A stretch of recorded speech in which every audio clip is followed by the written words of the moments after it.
Lundi 10 février 2025, le problème du mal. Chaque jour nous apporte de nouvelles opportunités et de nouveaux défis. Mais quel que soit ce que cette journée sera ou ce qu'elle a été, nous pouvons vous assurer que Dieu est présent et qu'il veille sur nous. C'est pour cela que nous vous accueillons avec la joie que Dieu met dans nos cœurs, dans l'aventure dans la parole pour partager cette séquence avec vous. Notre communauté s'agrandit et c'est grâce à vous. Soyez vous aussi actifs avec nous pour répandre le message et vous pouvez le faire en likant, en partageant le lien. Nous vous invitons à vous abonner pour recevoir les notifications chaque jour. Et pour un confort d'écoute en continu, nous vous proposons la playlist de chaque semaine. Le texte à mémoriser de cette semaine que nous vous invitons à dire avec nous se trouve dans Apocalypse chapitre 21, le verset 4. Il essuiera toute larme de leurs yeux et la mort ne sera plus. Il n'y aura plus ni deuil, ni cri, ni douleur, car les premières choses ont disparu. Nous vous invitons à le redire avec nous. Apocalypse chapitre 21, le verset 4. Il essuiera toute larme de leurs yeux et la mort ne sera plus. Il n'y aura plus ni deuil, ni cri, ni douleur, car les premières choses ont disparu. Si Dieu est bon, comme on nous le dit, pourquoi le mal existe-t-il? Le mal cessera-t-il un jour d'exister? L'homme a-t-il la possibilité de choisir dans ce monde mauvais?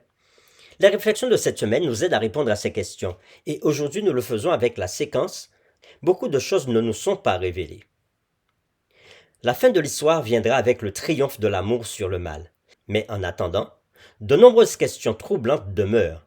Comment pouvons-nous penser et parler du problème du mal d'une manière utile? Nous vous invitons à lire Job chapitre 38, les versets 1 à 12, et nous répondrons à la question suivante. Comment la réponse de Dieu à Job éclaire-t-elle le problème du mal? Que savons-nous et ne savons-nous pas de ce qui pourrait être en train de se passer dans les coulisses? Nous lisons Job chapitre 38, versets 1 à 12. L'Éternel répondit à Job au milieu de la tempête et dit, « Qui est celui qui obscurcit mes desseins par des discours sans intelligence? Saint terrain, comme un vaillant homme, je t'interrogerai et tu m'instruiras. Où étais-tu quand je fondais la terre? Dis-le si tu as de l'intelligence. Qui en a fixé les dimensions, le sais-tu? Ou qui a étendu sur elle le cordeau? Sur quoi ces bases sont-elles appuyées? Ou qui a posé la pierre angulaire alors que les étoiles du matin éclataient en chants d'allégresse et que tous les fils de Dieu poussaient des cris de joie? Qui a fermé la mer avec des portes quand elle s'élança du sein maternel, quand je fis de la nuée son vêtement et de l'obscurité ses langes, quand je lui imposai ma loi et que je lui mis des barrières et des portes, quand je dis, tu viendras jusqu'ici et tu n'iras pas au-delà. Ici s'arrêtera l'orgueil de tes flots. Depuis que tu existes, as-tu commandé au matin? As-tu montré sa place à l'aurore? Après avoir lu Job 38, versets 1 à 12, nous répondons à la question « Comment la réponse de Dieu à Job éclaire-t-elle le problème du mal? Que savons-nous et ne savons-nous pas de ce qui pourrait être en train de se passer dans les coulisses ?» Dans le récit, Job avait beaucoup souffert et avait lui-même exprimé de nombreuses questions sur la raison pour laquelle tant de mal et de souffrance lui étaient arrivés. Il avait demandé une audience à Dieu afin de chercher des réponses à ces questions, ne sachant pas qu'il se passait beaucoup plus de choses dans les coulisses, dans la cour céleste. Et on peut le voir dans Job, les chapitres 1er et 2. La réponse de Dieu à Job est frappante. Plus précisément, l'Éternel répondit à Job du milieu de la tempête et dit « Qui est celui qui obscurcit mes desseins par des discours sans intelligence ?» Job 38, versets 1 et 2. Une traduction l'exprime en ces mots. Quel est celui qui désigne les desseins de Dieu par des discours dépourvus de sens? Et Dieu ajouta dans Job chapitre 38, verset 4, « Où étais-tu quand je fondais la terre?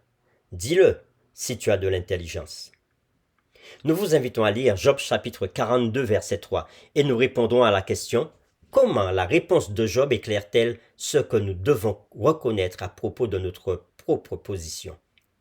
Nous lisons Job 42, verset 3. « Quel est celui qui a la folie d'obscurcir mes desseins? Oui, j'ai parlé sans les comprendre de merveilles qui me dépassent et que je ne conçois pas. » Après avoir lu Job chapitre 42, verset 3, nous répondons à la question suivante. Comment la réponse de Job éclaire-t-elle ce que nous devons reconnaître à propos de notre position? Par ces réponses, Dieu avait clairement fait comprendre à Job qu'il y a beaucoup de choses qu'il ne savait pas et ne comprenait pas. Tout comme Job, nous devons nous aussi humblement reconnaître qu'il se passe beaucoup de choses dans le monde et dans les coulisses dont nous ne savons rien. Le fait que nous ne sachions pas quelles sont les réponses à nos questions ne signifie pas qu'il n'y ait pas de bonnes réponses ou qu'un jour tout ne sera pas résolu. D'ici là, nous devons faire confiance à la bonté de Dieu qui nous a été révélée de tant de façons. Pour terminer, réfléchissons à cette question. Pensez au fait que nous ne sachions que peu de choses. Pourquoi alors devons-nous apprendre à vivre avec des questions sans réponse sur le plus difficile des sujets, le mal et la souffrance? Prions ensemble.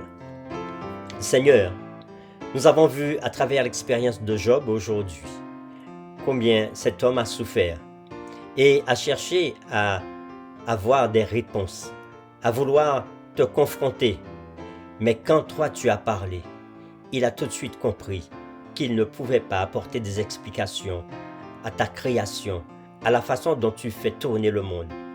Alors, il a reconnu lui-même qu'il devait se taire et accepter. Alors, Seigneur, donne-nous aussi cette sagesse qu'a eu Job, afin de pouvoir accepter tes desseins envers nous. Nous t'avons prié au nom de Jésus. Amen.